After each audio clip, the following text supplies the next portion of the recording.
नाक तक फूल जाते जाते आ पहुंचा काल महीपति का।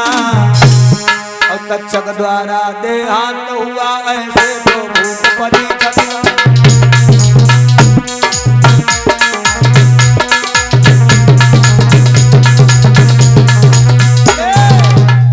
महाराज परीक्षित ने जैसे ही वो पुष्प महाराज मस्तक से लगाया, नाक से सूंघा, तो तक्षक उसी पुष्प में महाराज छिपा बैठा था। राजा परीक्षित को डस लेता है और उनके आत्मा को तो वो कुछ बिगाड़ नहीं पाया, शरीर को तो महाराज उसने डस लिया। आकाश मार्ग से सुंदर सा विमान आया राजा परीक्षित जी के लिए और उस विमान पर श्रीमान राजा परीक्षित विराजमान होते हैं और महाराज अपने गुरु के वचनों को श्रवण पान करने के बाद सीधे स्वर्ग की यात्रा को प्राप्त करते हैं। एक तो भाव ये है परीक्षित मोक्ष का, दूसरा भाव ये है कि जब तक्षक नाग ने डसा तो इनके बड़े श्रेष्ठ गुरुदेव थे जिनका नाम था धन्वंतर ऋषि। उनके पास जब सूचना जाती है तो वो 1400 शिष्यों को लेकर के राजा परीक्षित को जीवित करने के लिए चलते हैं। भाइयों आप लोग बहुत ज्यादा शोर कर रहे हो और आप, इसलिए मैं बहुत संक्षिप्त सुनाऊंगा।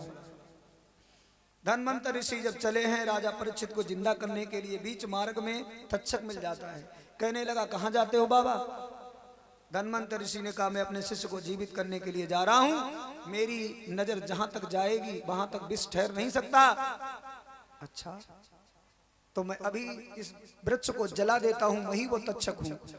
तो पेड़ ही नहीं चौतरफा का वो खगमंडल बेहाल हुआ, पर धन्वंतर की नजरों से वो हरा भरा तत्काल हुआ।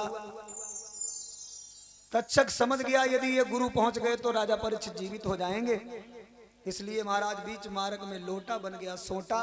गुरु धन्वंतर ने उठा करके अपने बगल में दबाया, उसने पीठ में ही रस खाया।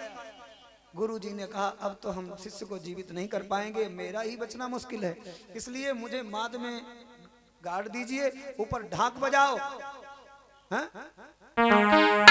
तो भाइयों सभी ने गुरुदेव को माद में गाड़ दिया और ऊपर ढाक बजाने लगे। कैसे? अरे ठंडी ठंडी प्यार चले पुरबाई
तक्षक बोले क्या कर रहे हो? गुरुजी को माद में दफन कर दियो, ऊपर ढाक बजा रहे हो, पागल हो, निकालो।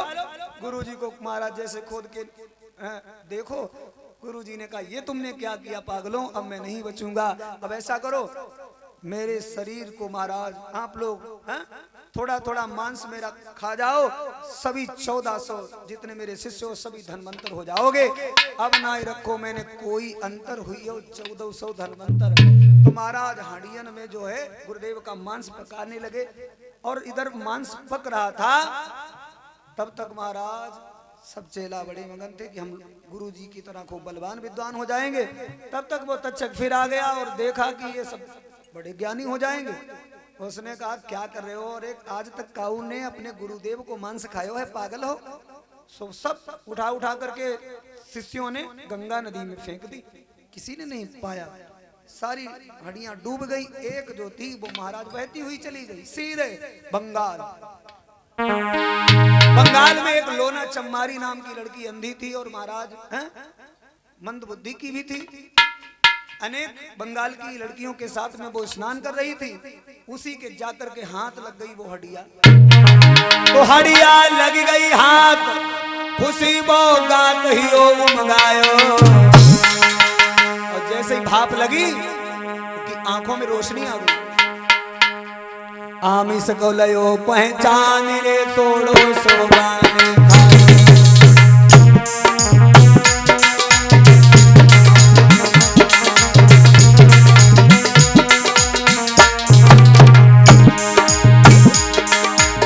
सभी लड़कियों ने जैसे ही वो स्वाद भरा मांस पाया,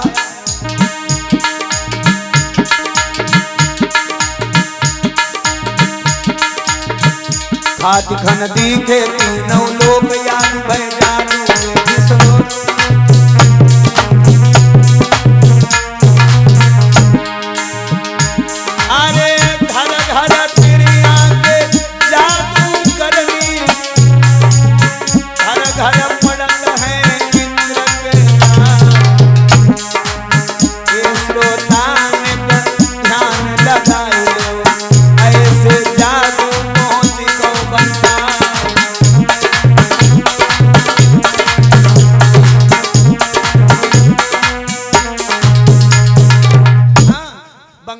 सभी स्त्रियां जादूगरनियां हो गई, बहुत वेद मंत्र सब आने लगे और लोना चम्बारी की आन लगती है तब मंत्र सिद्ध होता है, ध्यान रखना।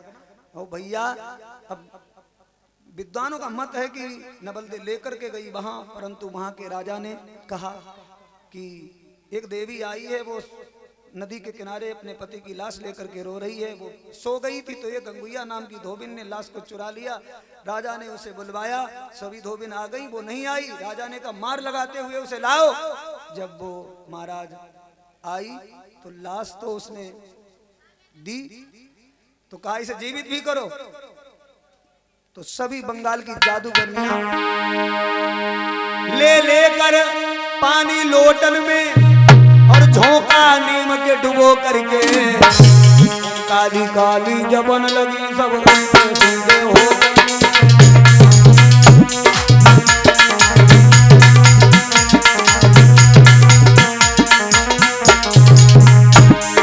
होनहार की बात तो भैया दिल्ली रास्ता काट गई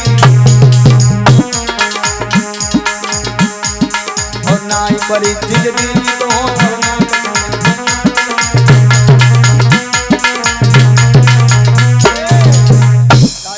नासिका से खून बहने लगा, कहने लगे अब नहीं बच सकते हैं महाराज श्री, और महाराज इनके लिए शोक ना करो, इन्होंने कथामृत का पान किया है और इनकी तो मुक्ति निश्चिंत होनी ही है।